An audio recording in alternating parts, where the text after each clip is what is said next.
actually out here in the pasture ready to do a real-time trap set. We have a predator getting into these meat birds right now. And a couple things we've already done was to set up this electric netting to redirect the animal away from their favorite spot. A predator is typically going to find one or two of these mobile shelters that they like getting into, typically closer to their den or burrow, or they just have the easiest way to get into those particular shelters. They're going to come to those same shelters again and again and again. Predators are very habitual, so we're going to focus up here on these last couple of shelters. The netting helps direct the animal away from the shelters, and we could put up one to totally encapsulate all of the shelters if we needed to, but just this L shape has kept the predator away for a couple of nights. We want to set up a baited paw trap because we don't know exactly what we're going after here. A baited paw trap is going to be in a situation that can be set for several nights and can be left alone. Sometimes it'll take a couple of nights for the animal to get comfortable with it and be curious enough to give the bait a try and then hopefully get trapped. So we're gonna make this blend into the sod and the landscape as much as possible and make it look like it's been here for a long time. So let's get started on the trap. The first thing we need to do is dig a hole so that it looks like a burrow. So we're gonna remove the sod and set it aside for using later.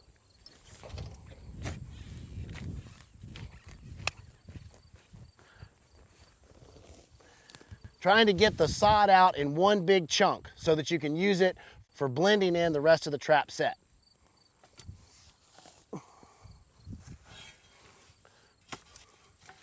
You're making kind of a long, narrow ditch so that the animal has to reach further back into it than just one little hole. So we're going to take out one more piece of sod.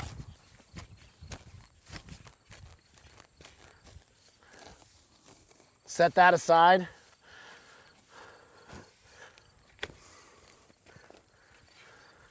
Now dig out a little bit more because we want the access to be sloped. Again, imagine like a little rabbit den. So it's down inside and it slowly goes deeper as it goes toward the back. We're also going to chip up this dirt a little bit to make it easier to set the trap in and easier to blend in and hide the trap as well.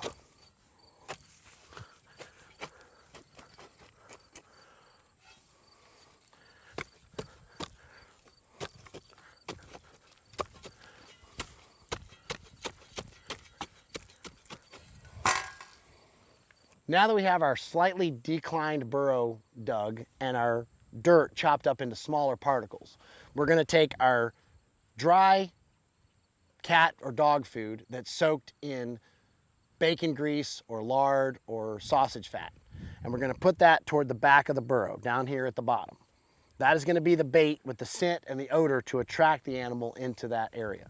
Now you're going to take a couple of scrap pieces of wood that were laying around the shop or even off top the shelters for blocking holes.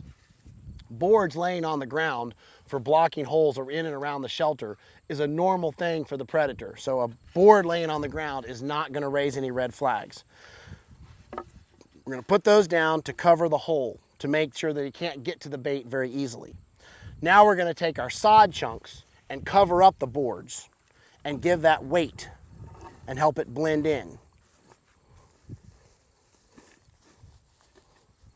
Taking some of the loose dirt and covering up some of the other boards so that it doesn't just stick out like a sore thumb in the pasture.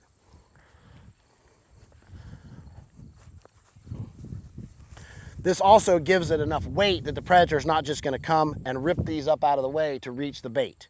We're going to make the predator enter this space. I also like using these grass particles to kind of disguise the hole. You want to make it look as wild as possible. See the difference between that and when it was raw? See, that's wide open. That looks like something that's not very natural. In nature, there's very few clean, straight lines. Everything is rough and cluttered. So by taking a few bits of grass and sticking it in there and then fanning it out, it looks a lot more camouflage and natural.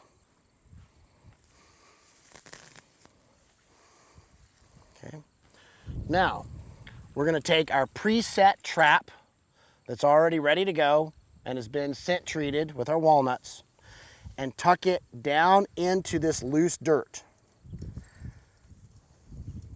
You want to make sure that the trap is securely nestled down into the dirt so that the animal stepping on it doesn't create a different feel of texture.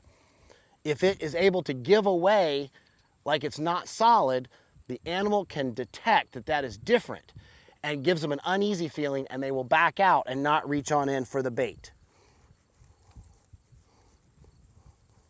Making sure that the trap is out far enough so that when it springs, that this bar doesn't get caught on your board is important. Once you've nestled the trap down in your loose soil, make sure all the chain and securing mechanism is out of the way and hidden. Again, chain's not natural and it's not in the wild, so you want to make sure it's good and covered. Try to blend it in as best you can. Then we're going to take our stake and secure the trap behind. Again, stakes out in the pasture is very normal. We have cross fences and cow fences all over the place. So a stake out in the middle of the field does not set off any flags at all.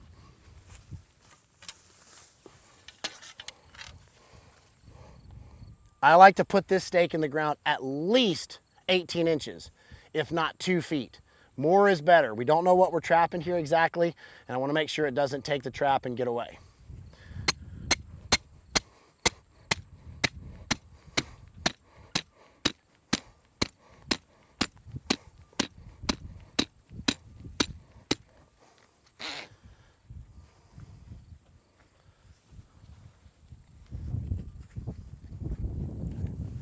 The last thing you do is blend in the trap.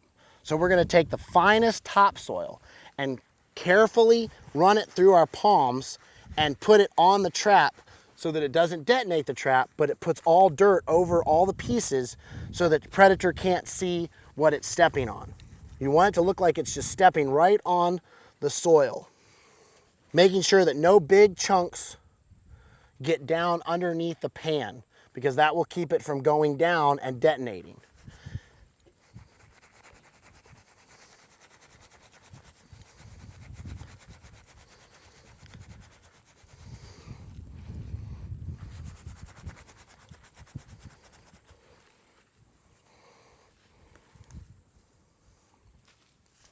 You can even take a little bits of dry grass and put that over the top as well. That will not cause problems when the trap is detonated. Using the plant species that is directly near your trap set is important. Don't bring in vegetation from somewhere else. They will absolutely be able to tell the difference from something that was right here versus something that was brought in from a long way away. It's got to be as close to natural as possible. It wants to look exactly like the surrounding landscape. Another way to do this is to put this right up against the shelter edge.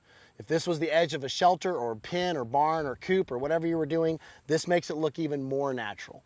In this particular case, I'm planning to leave this set for a few days, maybe even a week, or until we catch what we're after.